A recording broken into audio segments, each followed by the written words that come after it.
Δεν έχουμε τα μνημόνια. Μπορούμε να πορευτούμε διαφορετικά? Ποια είναι η πρότασή σας? Βεβαίως, εγώ πιστεύω ναι. Με ποιον τρόπο?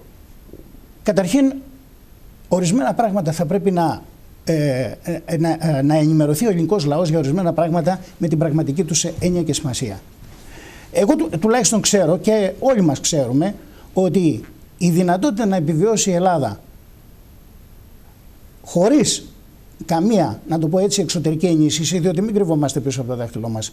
Αυτή τη στιγμή η δανειοδότηση η οποία γίνεται για να έρθουν χρήματα στην Ελλάδα, γίνεται για να πληρωθούν συντάξεις ή μισθοί υπαλλήλων, πηγαίνουν στο σύνολό τους για την αποπληρωμή δανειακών υποχρεώσεων. Έτσι. Όταν λοιπόν γυρίζουμε και λέμε ότι ένα πολύ μεγάλο μέρος, ίσως και πάνω από το 50% των δανειακών συμβάσεων που έχουν υπογραφεί όλα αυτά τα χρόνια είναι επαχθείς, αυτόματα μας δίνει το δικαίωμα να στηρίξουμε το ότι μπορούμε να αρνηθούμε την πληρωμή αυτών των επαχθών ληστρικών δανειακών συμβάσεων οι οποίες έχουν υπογραφεί και να προχωρήσουν αυτές στα διεθνή δικαστήρια και στον Οργανισμό ακόμα Ηνωμένων Εθνών, ο οποίος αναφέρει σαφέστατα. Αυτό είναι το νομικό σκέλος. Βεβαίως, και θέλει το χρόνο του. Βεβαίως. Εγώ λέω 7 του Μάη.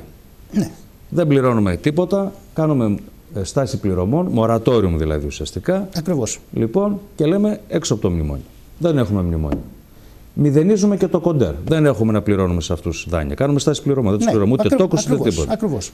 Επαρκούν τα χρήματα της χώρας να λειτουργήσει? Εμείς πιστεύουμε ότι επαρκούν. Από εκεί και έπειτα βεβαίως. Πετρέλαιο μπορεί να πάρει η χώρα. Φάρμακα μπορεί να πάρει. Βεβαίως και μπορεί να πάρει.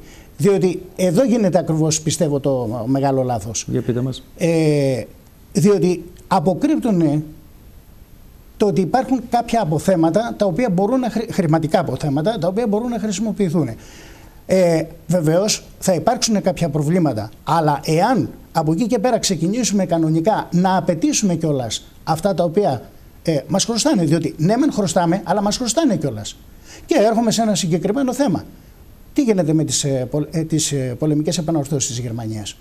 Γιατί δεν έχει τολμήσει κανένας να βγει και να αναφέρει αυτό το πράγμα? Δεύτερο θέμα, ΑΟΣ. Για ποιο λόγο έχει ταφεί στην κυριολεξία αυτό το θέμα της ΑΟΣ? Εμείς πιστεύουμε ότι πρέπει αμέσως να κηρυχθεί η ΑΟΣ.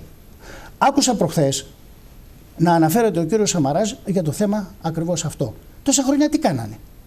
Δεν ήτανε μήπως μέσα σε κυβερνήσεις?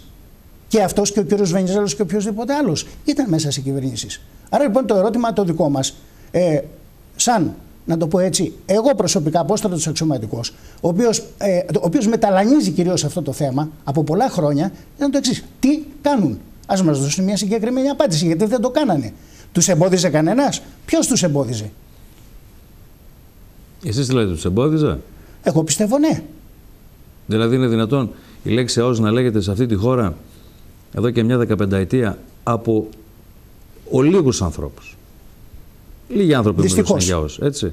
Ένας μεταξύ αυτών, υπάρχει και αρθρογραφία, είναι εδώ και ο δικός μας ο συνεργάτης, ο στρατηγός, ο Νίκος ο Καρατουλιώτης. Βεβαίως. Και το πολιτικό προσωπικό να μην λέει τη λέξη, λέει σαν να ήταν απαγορευμένη. Τώρα το ότι άρχισαν να την ψηλίζουν, αυτό κάτι σημαίνει. Ότι μάλλον αρχίζουν να καταλήγουν. Πού καταλήγουν όμως? Πού καταλήγουν όμως? Κύριε Καραμπή, καταλήγουν πάλι σε εσφαλμένες ατραπούς, να το πω έτσι. Δηλαδή, ναι, να κάνουμε ΑΟΣ εκεί ή να μην κάνουμε εκεί. Το ερώτημα λοιπόν είναι το εξής. Ή κάνεις την ΑΟΣ ή δεν την κάνεις την ΑΟΣ. Τα 12 ναυτικά μίλια, γιατί δεν έχουν γίνει ακόμα? Η ΑΟΣ και τα μίλια δεν είναι το νερό. Όχι. Ούτε ο αέρας. Όχι. Είναι το ότι είναι από κάτω. Ακριβώς. Άρα λέω τώρα, αφού άρχισαν να την ψηλίζουν τη λέξη, μάλλον συμφώνησαν τι θα γίνει το από κάτω. Ακριβώς. Καταλάβατε τι θέλω να σας πω? Το ερώτημα όμως είναι το εξής. Ποια συμφωνία κάνανε και δεν την εμφανίζουν στο τραπέζι? Εδώ είναι η μεγάλη κουβέντα που δεν γίνεται. Εμείς λοιπόν ακριβώς γι' αυτό γυρίζουμε και λέμε ότι πρέπει άμεσα η ΑΟΣ. Με το που θα καθορίσεις αμέσως την ΑΟΣ, κύριε Καρυπίδη. Έχει πλούτο η χώρα, εσείς τι ξέρετε? Τεράστιο. Σαν στρατιωτικός. Γιατί εσείς έχετε και απόρριτους χάρτες. Τεράστια. Κάνετε και βυθομετρήσεις και δεν κάνετε? Τεράστιος ο πλούτος. Εγώ ξέρω ότι η Ελλάδα έχει πετρέλαιο από το 1978 όταν υπηρετούσα στην Κρήτη.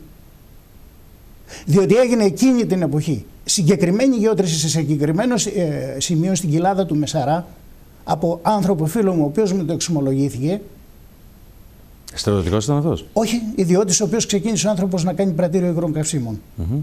Φτάνοντας, ήθελε να κάνει βαθιά γεώτρηση, φτάνοντας στα 450 μέτρα, αν θυμάμαι καλά, βγήκαν μέσα δείγματα φυσικού αερίου και επίσης και ψήγματα πετρελαίου.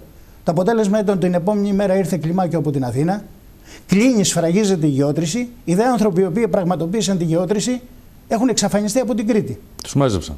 Τώρα ποιος τους μάζεψε δεν μπορώ να ξέρω και γιατί τους μάζεψε.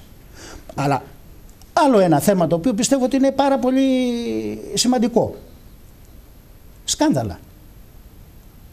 90 συν 1, 16 συν 1.